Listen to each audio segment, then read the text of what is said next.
There is an hour coming that you will not see on any clock.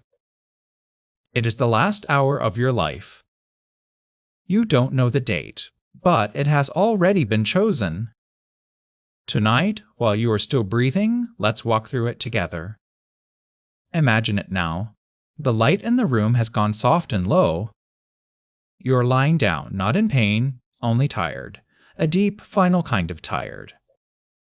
Someone has gently told you there is not much time left. And strangely, the noise in your mind begins to go quiet. For the first time in years, you have nothing left to chase. None of it is coming with you. You become aware of your body for what it truly was. Not a problem to fix, but the faithful companion that carried you your whole life. It healed every wound while you slept, asking nothing. And you barely thanked it. You spent years at war with it. Now it is tired too, and it is finally allowed to rest. You notice your breath, slower now, each one a small, quiet miracle. The same rhythm that began the moment you were born. You spent a lifetime breathing without once stopping to notice it. So, notice it now, this breath, and this one. Look around the room. The people who are here are the ones who truly mattered. Not the followers, not the crowd you tried so hard to impress. The strangers whose approval you chased are not here. They never were.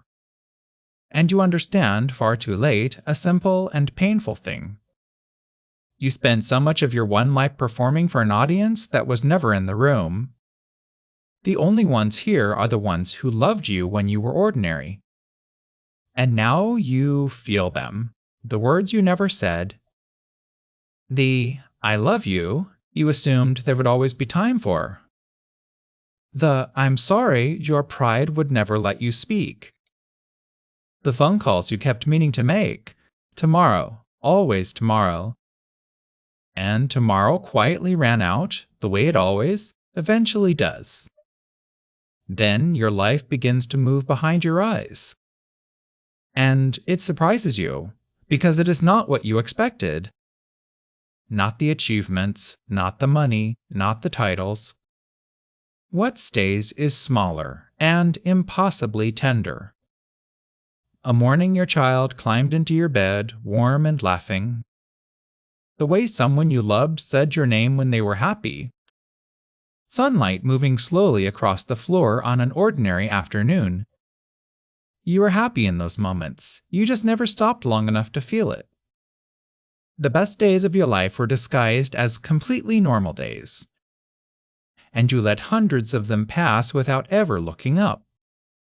And so the quiet regrets arrive, not loud, just true.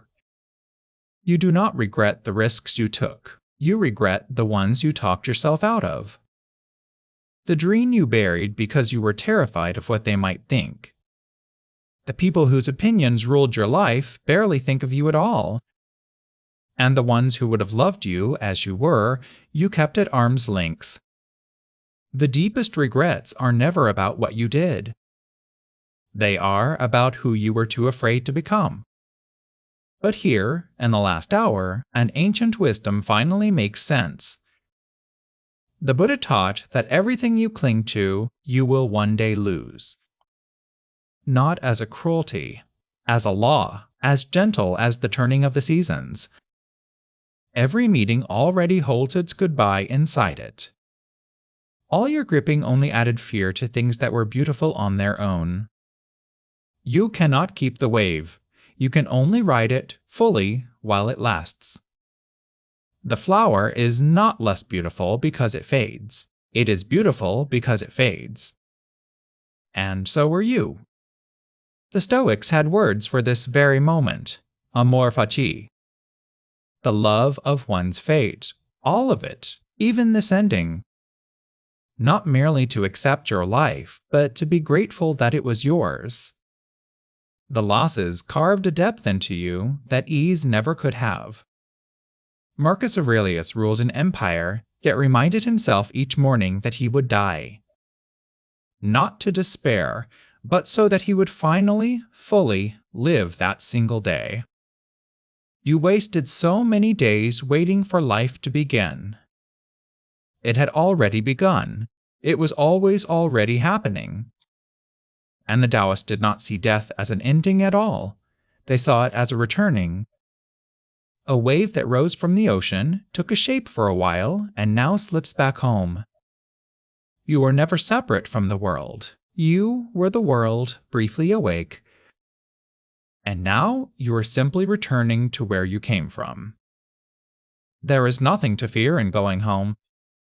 And so, slowly, you begin to let go.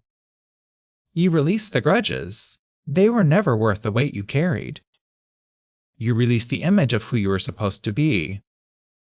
You release the fear that quietly ran your life from the shadows.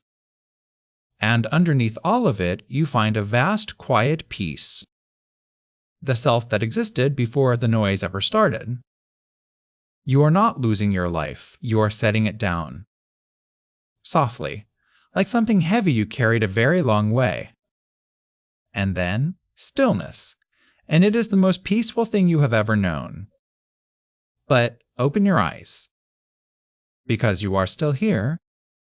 The hour has not come yet, that was only a rehearsal.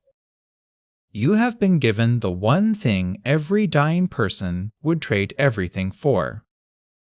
More time, this breath, this ordinary, miraculous, unrepeatable day. So make the call you keep putting off. Say the thing you are afraid to say. Forgive the person. Mostly, forgive yourself. Stop performing for people who will never be in the room. Pick up the dream you buried. It is only late if you wait. Live today the life you would be proud to watch in your final hour.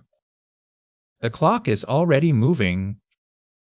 Don't waste the rest of it. Begin now.